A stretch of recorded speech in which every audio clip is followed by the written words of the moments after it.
তার জন্মের ডেট, তার রাশিচক্র, ক্ষিতি এবং আকাশতত্ত্ব ব্যালেন্স থাকে, কম থাকে, ডমিনেন্ট হয় না, মুডি, ইমোশনাল, পয়েন্টার ঠিক করা, ডায়েরি নিয়ে ঘুরে বেড়ানো, পয়েন্ট ঠিক করছে, লিখছে, নির্দিষ্ট কোনো একটি কাজ করবে, ওটাতেই ডমিনেন্স হাজির করবে।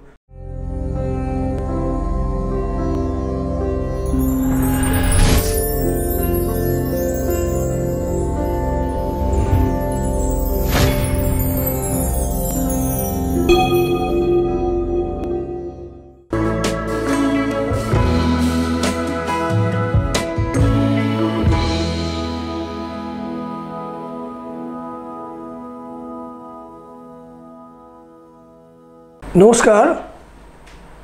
আমাদের প্রতিদিন বিভিন্ন প্রশ্ন আসে, সেই প্রশ্নগুলো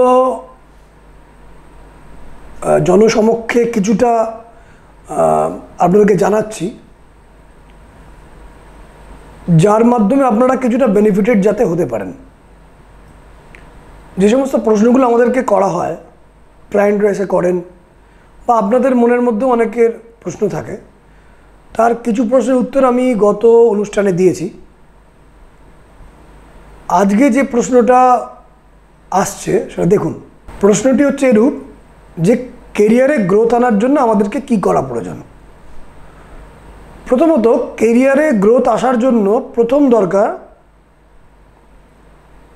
আপনি কোন তত্ত্বের লোক।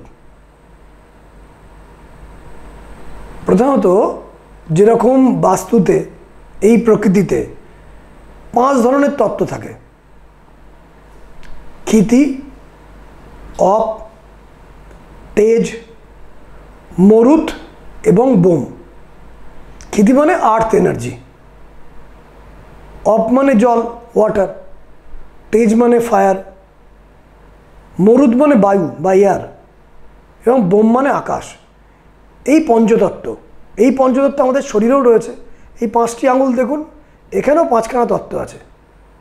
যেমন এই অনামিকা আঙুলটি হচ্ছে ক্ষিতি, কনিষ্ঠ আঙুল হচ্ছে অব অর্থাৎ জলতত্ত্ব, বৃদ্ধাঙ্গুষ্ঠ তেজ অর্থাৎ ফায়ার, এটা হচ্ছে মরুত বা বায়ু, এবং এই যে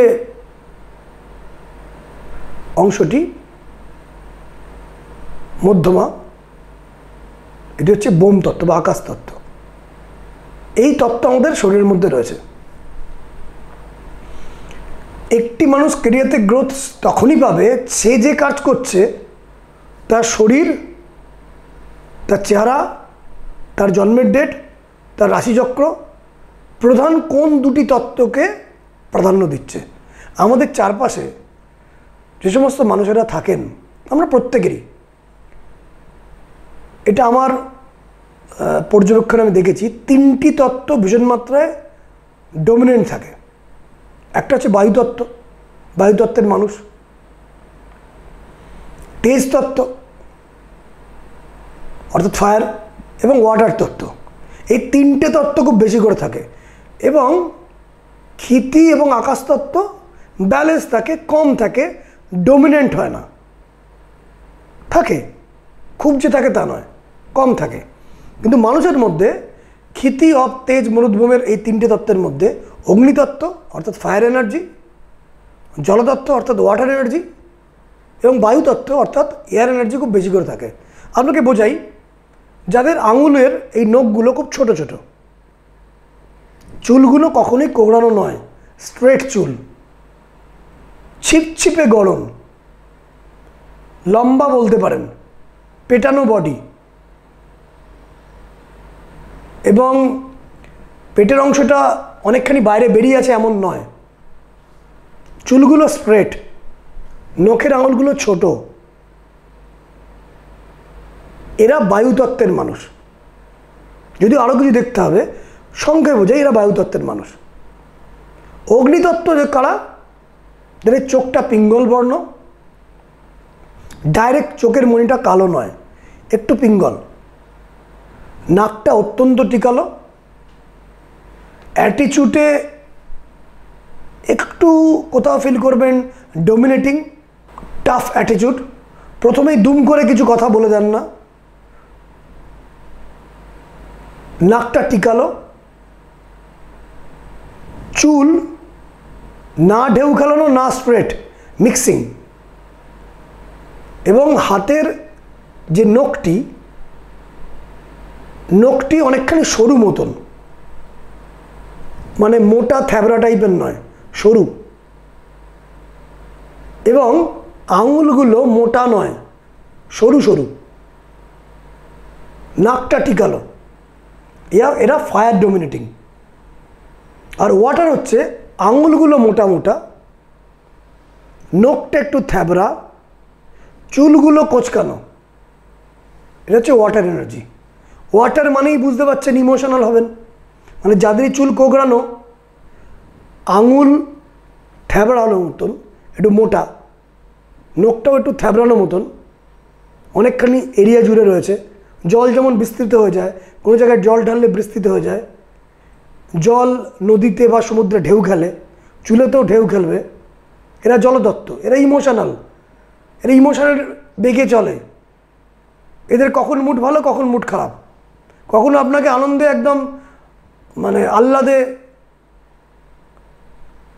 আপনাকে প্লাবিত করবে, কখনো মুড গম্ভীর, চুপ, মুডি, ইমোশনাল।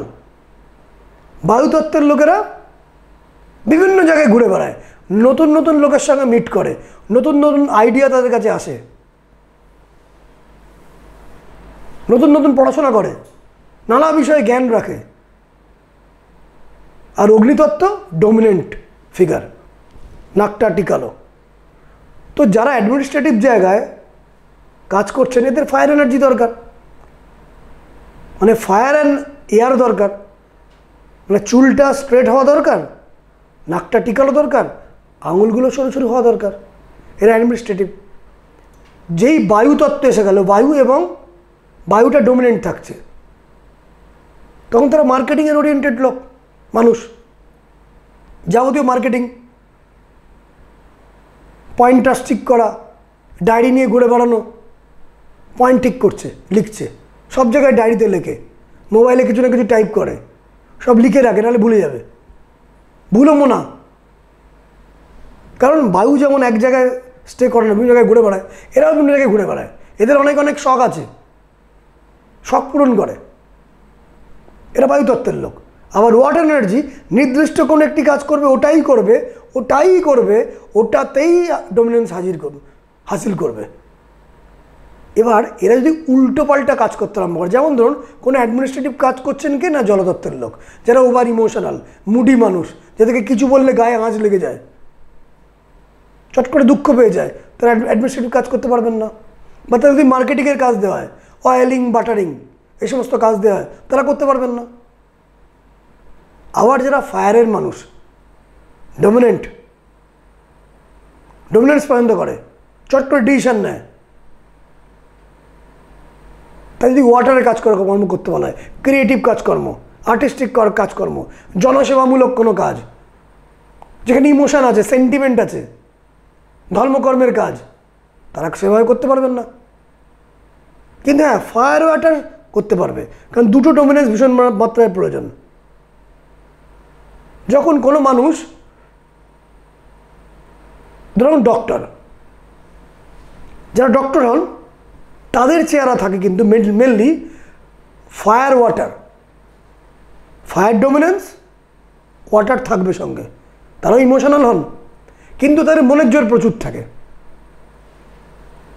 এবার যারা ওয়াটার এবং এয়ার হন, তারা যদি মেডিকেল সায়েন্সে দিয়ে দেওয়া হয়, তারা সেভাবে করতে পারবেন না। ওয়াটার এয়ার আবার করতে পারেন কারা, যারা ভালো রন্ধন শিল্প, দেখবেন বিখ্যাত একজন মানুষ, আপনারা অনেক সময় অ্যাডভার্টাইজমেন্ট দেখেন, পেপারে পড়েন, নাম বলবো না, তার চেহারা দেখুন, নাকটা চ্যাপ্টা। হ্যাঁ, ওয়াটারের নাক কিন্তু একটু চ্যাপ্টা হয়, ওয়াটারের নাক একটু চ্যাপ্টা হয়, যদি জল ছড়িয়ে যায়। যে বিখ্যাত যিনি রন্ধন ক্রিয়া করে নাম এসছে, তার চেহারা দেখবেন, চুলগুলো কিন্তু স্ট্রেট চুল, মানে এয়ার, নাকটা চ্যাপ্টা, আঙুলগুলো মোটা মোটা, সেহেতু তিনি রন্ধন ক্রিয়াতে নাম করেছেন। তো কেরিয়ারের গ্রোথ হওয়ার জন্য আগে দরকার সে কোন জায়গায় তার কেরিয়ার আইডিয়াল। একজন প্রপার জ্যোতিষী তার চেহারা, তার আঙুলের গঠন, তার নখ, তার অ্যাটিটিউড, তার ভয়েস, তার ডেট অফ বার্থে সংখ্যার ভূমিকা, কোন সংখ্যা রিপিট করছে বা অ্যাবসেন্স, রাশিচক্রে 10th house, 6th house, 2nd house কী বলছে, সে অনুযায়ী কেরিয়ার সিলেকশন করতে পারবেন। সেই কেরিয়ার যদি সিলেকশন করেন অবশ্যই কেরিয়ারে গ্রোথ আসবে, যতই দশান্তশা খারাপ আসুন না কারণ।